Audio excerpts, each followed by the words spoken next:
जिस टॉपिक को पढ़ने जा रहे हैं उसका नाम है भारतीय इतिहास को जानने की शोध। इतिहास को अलग अलग विद्वानों ने अलग अलग तरीके से परिभाषित किया है, जिसमें कुछ विद्वान इसे पूर्णतः एक सामाजिक विज्ञान मानते हैं, वहीं कुछ विद्वान हैं जो इसे विज्ञान की श्रेणी में रखते हैं।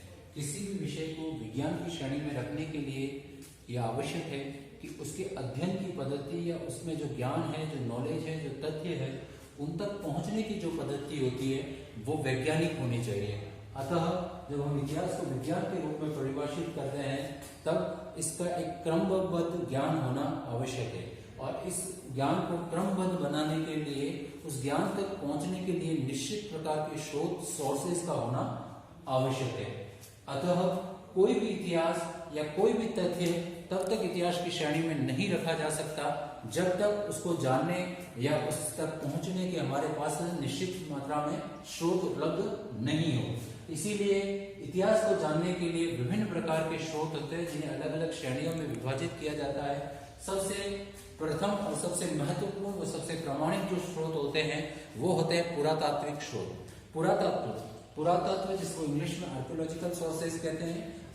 पुरातात्विक स्रोत वे होते हैं जिनको किसी पूर्व पुरुष द्वारा या आम लोगों द्वारा या उस समय के किसी भी वर्तमान समकालीन समय के किसी भी व्यक्ति द्वारा जब बनाया जाता है या निर्मित किया जाता है तो उनको पुरातात्विक स्रोत कहते हैं। इसमें भवन, सिक्के, मृदुभांड, विभिन्न प्रकार की इमारतें शामिल होती है। तो पुरा और अभिलेख विभिन्न प्रकार के मतलब ये इमारतें शामिल होती है।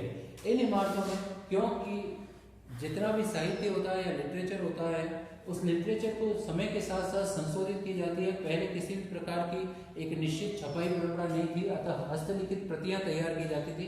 ऐसे में कहीं प्रक्षिप्त या क्षेपक पाठ उत्तरोत्तर विकास होते थे, जिसके चलते लिखित सामग्री की विश्वसनीयता में कमी आती थी। लेकिन पुरातात्विक स्रोत क्योंकि निश्चित होते हैं, जैसे वो पहले समय में थे ऐसे आज भी होते हैं। तो सबसे पहले पुरातात्विक स्रोत होते हैं। इन पुरातात्विक स्रोत में विभिन्न प्रकार की ये सामग्रियां जो मैंने अभी आपको बताई वो आती है।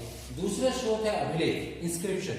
अभिलेख इतिहास को जानने के सबसे अधिक प्रामाणिक स्रोत होते हैं, यद्यपि इसमें भी किसी राजा की, किसी व्यक्ति की या किसी लेखक की विशेष प्रकार की धार्मिक, सामाजिक या आर्थिक पूर्वाग्रह से ग्रस्तता पाई जाती है। एक इतिहासकार का कार्य है कि किसी भी अभिलेख को पूर्ण उसी रूप में स्वीकार करने की बनिस्बत वो उसमें उस समय के जो पूर्वाग्रह है उनको अलग करके रखे। इस श्रेणी में अशोक के अभिलेख, समुद्रगुप्त के अभिलेख, अशोक का अभिलेख जो अलग अलग भाषाओं में, जिनकी लिपि देवनागरी, खरोष्टी, यूनानी, अरमाइक आदि लिपियां है, वही भाषा प्राकृत है।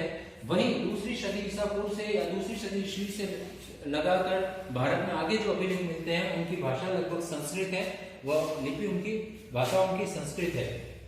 ये अभिलेख में समुद्रगुप्त का अभिलेख, अशोक के अभिलेख, हर्ष के अभिलेख, साउथ में पुलिकेशिन के अभिलेख आदि इसमें शामिल है। इन स्रोतों के अंतर्गत तीसरा आता है साहित्यिक स्रोत। साहित्यिक स्रोत अलग अलग श्रेणियों में विभाजित किया जाता है, जिसके अंतर्गत धार्मिक साहित्य होता है, धर्मनिरपेक्ष साहित्य होता है। धार्मिक साहित्य की भाषा अधिकतर भारत में, भारतीय संदर्भ में, चाहे वो ऋग्वेद रहा हो, चाहे पूरा वैदिक साहित्य जिसमें वेद, ब्राह्मण, आरण्यक, उपनिषद, ऋचाएं व उसके बाद में शामिल की गई टीकाएं जैसे मनु, याज्ञवल्क्य, नारद, पराशर, कात्यायन आदि की स्मृतियां शामिल है। ये शामिल है, इनकी भाषा संस्कृत है। वही आम जन में जो भाषा प्रचलित थी वो पाली